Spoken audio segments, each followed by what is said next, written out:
So, hi, Winston. Hi, Thanks Nick. very much. No problem. Thanks very much for joining the sort of senior leaders EdTech sessions that we've been doing.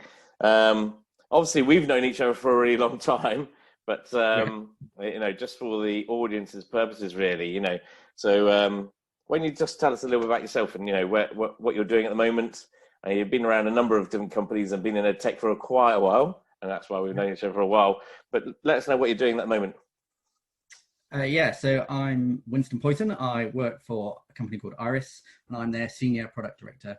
And part of the portfolio I look after is the education portfolio. So I am responsible for brands that you will know, things like PS Financials, Parent Mail, PS Connect, Truancy Call, those types of brands. They all fall under me as a product portfolio here at RSA. Cool. And I guess before that, I was at Capita for a while, where you and I first met. And then before that, I spent 15 years working at RM and working through the old EdTech business that was there. Everything from being a super techie all the way through to building telecoms networks to bit of sales, bit of business development, and ultimately kind of product. Yeah, and so you've been in the EdTech market for a long time, and obviously education is quite, you're quite passionate about education. You care about the education sector. So what do you think it is about RS? So you're now at RS. So what is it about RS that you feel is providing you, I guess, with that sort of sense of direction or where you want to be in the EdTech market? I took a bit of time off. Each time I've moved companies, I've taken a bit of time off to think about what I want to do and the type of company that I want to work for. And started talking to Iris because for a few reasons, really. One, they've got a growth mindset, so they're investment backed. They've got a growth mindset. They've clearly been looking at the EdTech space and building out a portfolio of companies and products, and so really looking at how they might make a difference in the EdTech world and to education generally. Plus, their mission statement, that what they want to do as a mantra across the whole business, not just the education bit, but accountancy and the HR and corporate bit too, is about being kind of a trusted provider of mission critical services. It's about getting it right first time, every time for the customer. But the kind of passion behind what people want to do, the passion behind the kind of business and what it was trying to achieve actually just really appealed, and so it felt like the kind of right fit for what I wanted to do next with my career.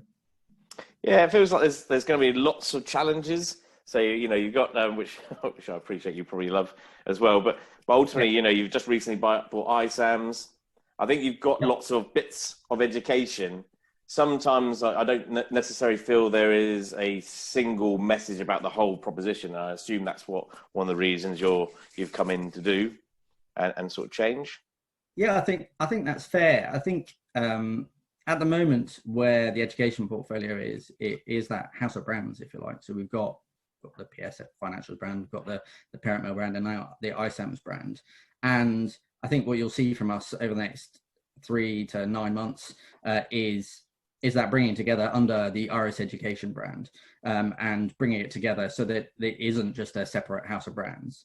And some of that we started when I joined 18 months ago in thinking about, okay, so how do we move data and how do we integrate these products together? So they were very separate products when I joined.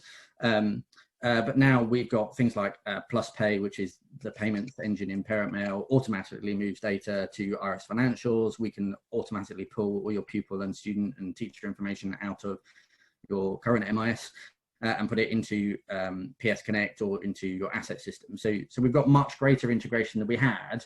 But I agree with you. I think we've still got a way to go to make that integration kind of really great and to bring it together under this umbrella kind of portfolio of RS Education. But that is the direction of travel we're heading in. I think you can't have all these individual kind of products isolated from each other anymore. I think the customer base expects them to be integrated, and rightly so. That is what we should be doing. And do you see the iSAMS piece as that? Probably maybe that bit of the jigsaw puzzle in the middle, because really, and I suppose you already had partners with, Arbor and so on. But I suppose having your own sort of MIS almost can bring that all together, do you think, or do you see it differently? Oh, absolutely. So I think having an MIS and ISAMs in the core of a proposition gives us three core pillars really around what we've got in education. So we have ISAMs as the MIS, then we have PS Financials as their kind of finance package, and then we've got the engagement suite, of which there's a number of products, but driving that engagement between teachers and parents, and between the school and kind of the wider community. So those three pillars, I think give us some really good strengths now, and some best of breed products as well. So not bolt-ons or add-ons, but actually kind of products that have established themselves and gained kind of market credibility and leadership in their own right. So yeah, ISAMs for us and the MIS acquisitions was pretty important to complete the kind of core pillars. I think there's still more that we can do to add to the portfolio, and you have to watch this space to see what that looks like. But I think as the three core pillars, I think it feels much more complete now than it did before. There's the strategy and the plan to then develop more of those. I suppose more of the solutions that are needed in schools. There's still things like virtual learning. There is content potentially going into. Do you think you'd ever go into content, or do you think you only stick to sort of software? RSA's kind of core function and what we're trying to do, that trusted provider of critical services.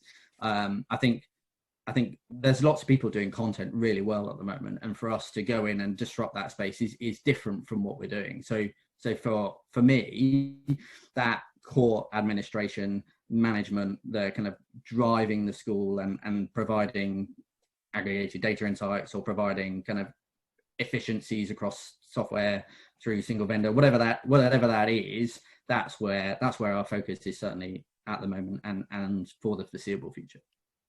Okay, cool. That's good. So yeah, it's interesting. I think you're obviously getting across a single, a good proposition there altogether. Do you see data as sort of like a big driving force underneath?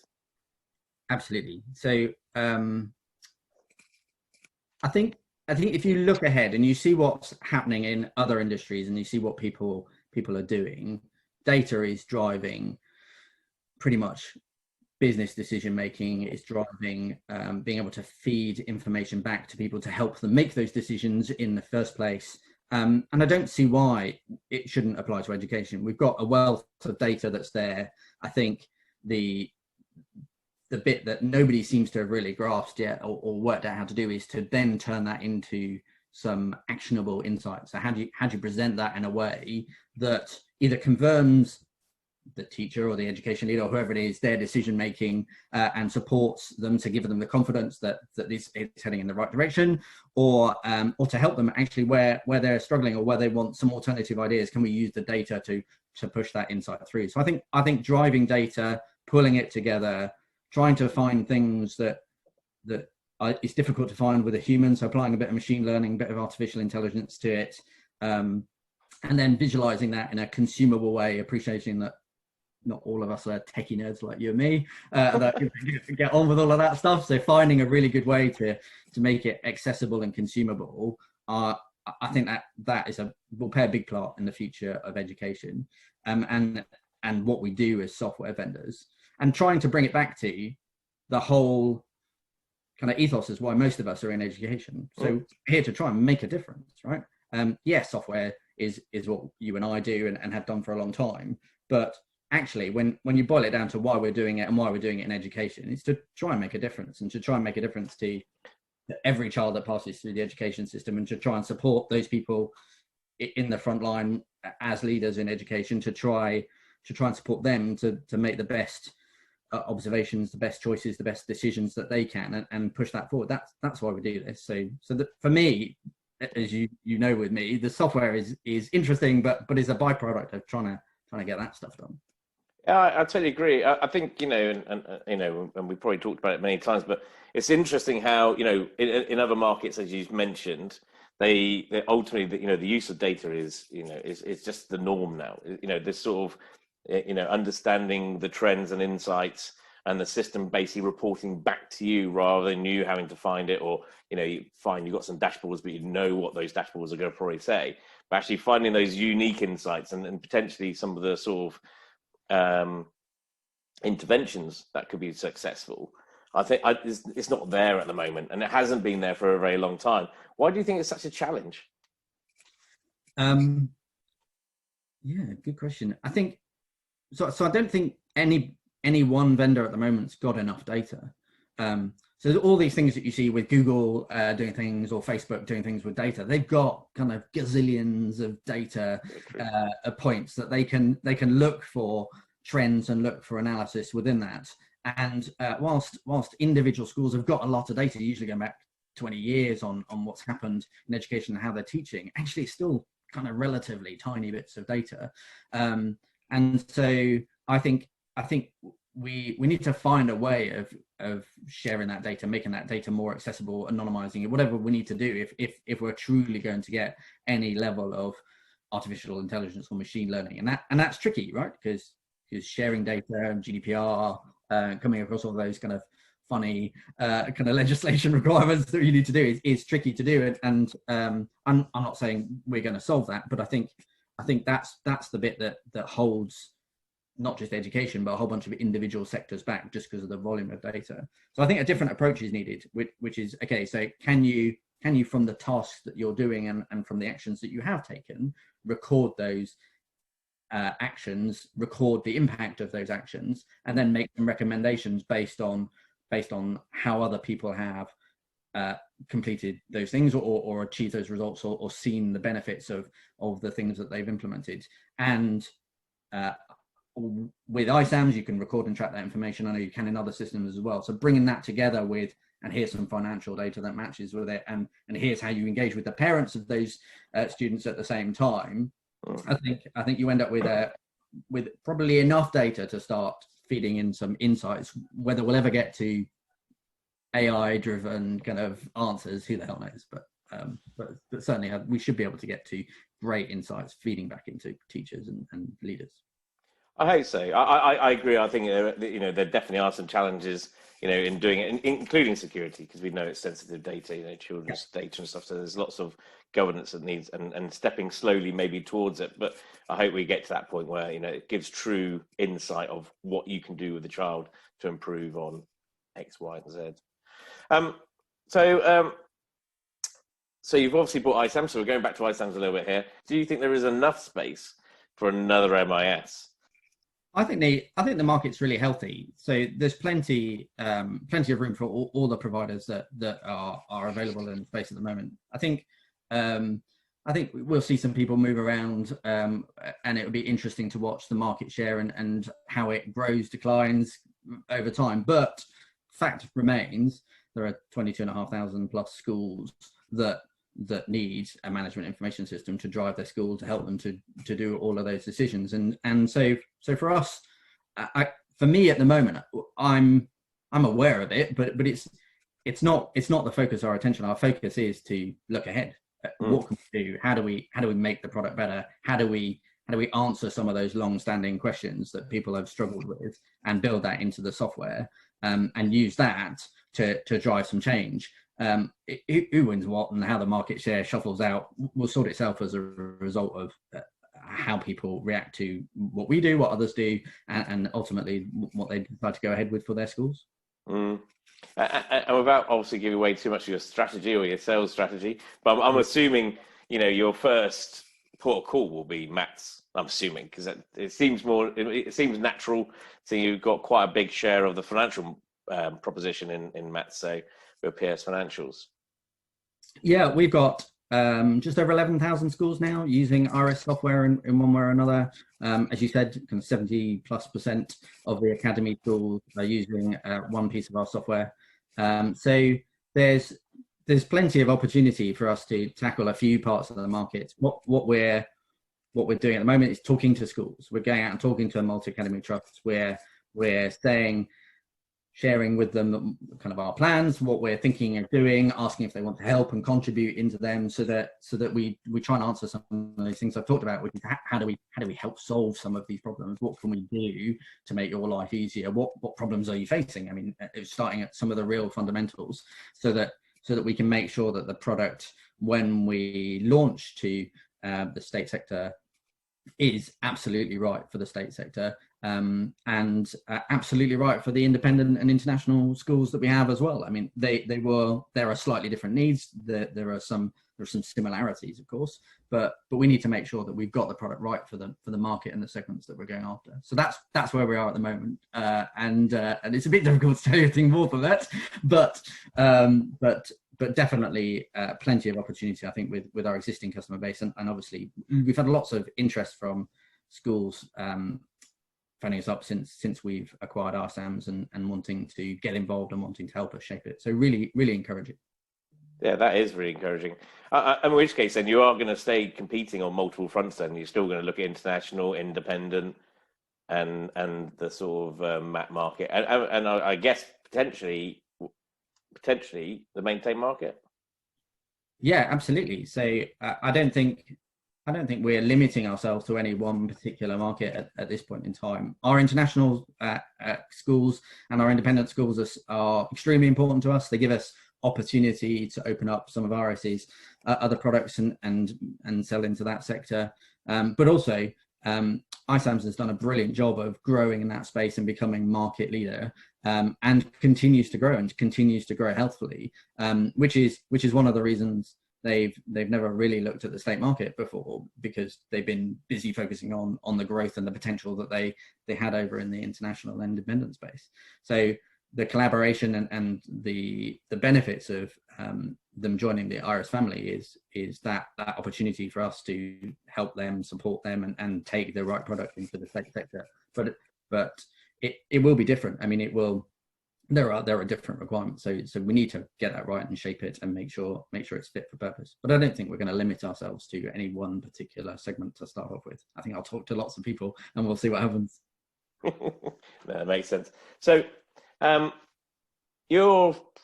suppose in some ways, if you look at your proposition, you can correct me here, but it looks like a one-stop shop in the sense that you've got finance, you've got the the MIS, and you've got the communication piece as well for parents.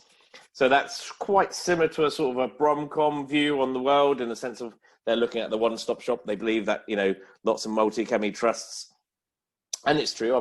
We've spoken to them, so we know that some local MATs are definitely looking for that one-stop shop, mainly because they want to consolidate their systems. They want to basically ultimately there's an opportunity to obviously compete on price point as well, because obviously depending on the number of schools they've got. Do you see then that Bromcom is your biggest threat, or do you just not see that at all? Do you not care about that in some ways? Do you look at it in a different way altogether? We're not really thinking about that from a competition point of view. We're looking ahead. I think what we have the opportunity to do is to kind of bring a fresh kind of new approach to the market, to really think about what that success factor is for education now, what it needs to look like for tomorrow, and that's where our attention is.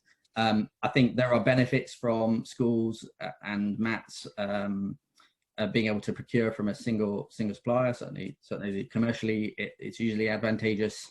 I think we are working hard in that integration piece to try and make 1 + 1 equal more than 2, and provide real value there. So I think there are benefits of the single supplier, but it's we're challenging ourselves at the moment with the mantra of kind of being different and being brilliant. And how do we do that? How do we do that successfully? And how do we do that and meet everybody's expectations? It is a challenge for us. So that's where our focus is, and not really focused on what everybody else is doing. No, it's good. It's a good approach to go. Make sure that you look towards the future for sure. So, but the sale of SIMs is obviously has disrupted the market quite a bit at the moment. Yep. There's lots of talk at the moment. Some people worried, some people maybe even reassured that actually they're going to get some good financial backing, or even governance maybe in some of the things that they're trying to achieve, and maybe they will get SIMS 8 out at some point as well. Where do you see the market at the moment? In your eyes, do you see that SIMS? Do you see this as the demise of SIMS? Do you see that basically ultimately they're just going to continue to lose market share? They might still maintain their dominance for a few years, but they're just going to lose market share. It's just natural that a company can't stay as dominant as they are for as long as they have. or do you think actually the purchase will potentially make them a greater threat because they're going to have much more potential revenue or backing? So if I flip your question slightly differently, I think one of the things that has the opportunity to change education is bringing the MIS out of the school office and making it really embedded across the whole school. And you and I have talked about this loads, about how you could do that and actually make it not just a core function of running the office, but real-time information in teachers' hands, so that they can make the decisions, record the outcomes of those things in a live environment that's then useful to them. And then whether we stay impacted by COVID or whether we do more remote working, or whether we have system outages, whatever that is, we can then continue to help and support education. And I think bringing some of these software solutions out of that core central hub in the school and spreading it across the school is super important to that. So I think the disruption is more likely to come from kind of being successful at doing that than it is in the kind of moves and players as to who owns who and who's investing what. So it's interesting though, because ultimately, as part of the Sims, Sims had this massive ecosystem, and it still does ultimately. Yeah. It's all the support teams. That most of them are still probably only supporting Sims. I know there's a movement at the moment. I know lots of them are moving between, just supporting Sims and also supporting, other MIS providers as well. Yeah, you're helping with all that, aren't you? Unbelievable. That's you trying to trip me up. So I think ultimately, if you had a message for them, what would that message be for the support teams? If you were going to, because ultimately, there is a little bit of an unknown at the moment, and I know some of them are nervous. So what sort of message would you give if you were talking to, well, and you potentially are now. So, if you were talking to the sport teams, what sort of message would you give them? I think they play a massively important part in what the future holds. I think, there's all the commercials to sort out and what some of them are commercial units, some of them are not, and how you manage all of those partnerships and what level of partnership you have and want and all of those types of things. That all needs sorting out. But I think fundamentally, they play an extremely important part in the whole education system today, and I don't see why that would change unless it's something they want to do. Whether they want to add to their services and adopt some kind of new technology and use that to drive some new services for them, or whether they want to kind of change the offering that they have in schools and focus more on just supporting the IT, the equipment that's in the school. I mean, each local authority or each support unit is choosing a different approach. But to say that they will kind of disappear or diminish or not play a role in the future would be wrong. I mean, I think they are a massive part of the ecosystem today and will continue to play an important part of the ecosystem going forward.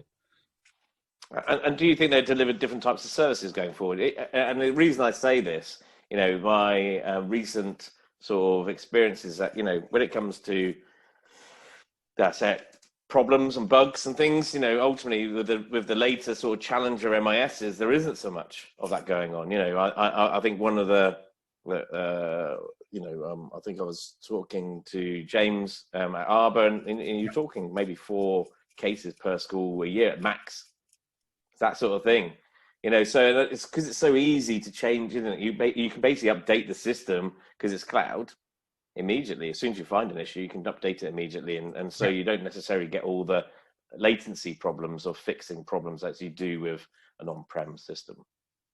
But I think the opportunity is different though, isn't it?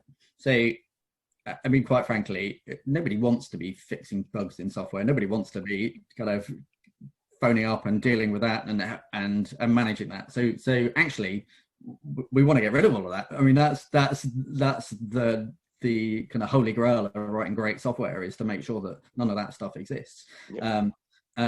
Which then creates space for the things that we'd all like to be doing, like helping get the right report out of the system, or helping find why why some teachers are using it more than others, and how do you drive that usage and that behavior through the system to try and find the cohort of children, or the group of children that you could have an impact on and drive some improvement, or to find those that are struggling because, I don't know, current world circumstances, it's driving up their anxiety, and doing something that helps prevent that anxiety spilling over before it happens.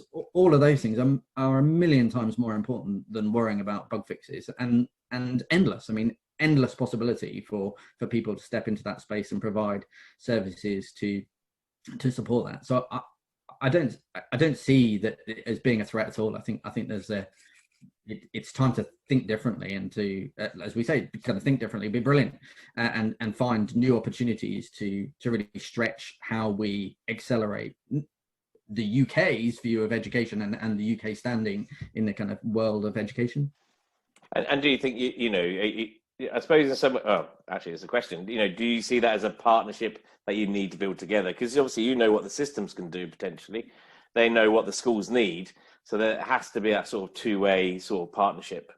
Yeah, exactly, and that's the words I used before. So building a partnership, whatever that looks like, and whatever is right for the individual support unit or commercial entity, that's to be sorted out and to be decided and to work out. But it's a partnership, in the same way that with the individual schools, yes, there's a commercial element to selling software, but it's a partnership. I mean, we only keep our customers, we make our customers happy by putting them first, and partnerships are a great way of thinking about it. You can't, if it's just a transaction between you don't have that relationship, and keeping customers is about building relationships. Keeping customers happy is about building great relationships, and holding a hand up when you get stuff wrong, and celebrating when you get stuff right, and helping them kind of move forward. So partnerships all the way. Yeah, I fully agree with that. So it's just last question really, but you've been in the MIS market for a while. I'm not going to try and trivial this time. So you've been in the MIS market for a while, and forget about data for now. Where do you see the MIS ultimately getting to? Where do you see the future of the MIS? Do you still see it as being central? Do you think it'll become a bit more fragmented in the sense of what's been delivered? Will we best of breed in the future? Do you see, where do you see the MIS being? Yeah, great question. I don't see it fragmenting. In fact, I see the opposite. I mean, with everybody building solutions and extending their functionality, you can see it becoming more and more central to everything that's going on. I think it's our responsibility as software providers to work with educators, and to work with their expertise and their capability and their drive and their excitement and their enthusiasm for all things education, with our equivalent level of lunacy for software and what might happen and what you might be able to do with it, and bring those together to keep trying to create something that is not just great software and great education capability, but something that continues to have that impact across everything that we do. And that's hard, super difficult. But if we're not doing that, then kind of, quite frankly, what the hell are we in this for? So that's the way I see it. Yeah, I tend to agree. I think we're in a period of imagination now. I think we can be imaginative. I think Professor Stephen Heppel said, where before technology came in, you sort of went, what can we do with this? Now we're in a position to say, what do we want to do? And let's get the technology to do it for us. So I think it's the curiosity and imagination is the phase we're in. I agree. I think otherwise, my personal belief is, and I apologize when I say this about iSAMs as well, but most of them are Me Too at the moment. And I think we need to now move on and help education move on and drive more value from these systems. Yeah, and clearly I'm going to disagree with you because I don't think we are very Me Too. I think there's some brilliant things in the software, and as we get to talk to you more about it and we get to show the market, then I think we'll be out there leading the charge in kind of driving this change, and that's where we want to be. Well, thanks very much, Winston. It's been a pleasure for sure. You know, it's always good to talk to you. You know, you are well informed about the MIS and education market, so it's always a pleasure to chat with you. You know, on camera or off. So thanks very much.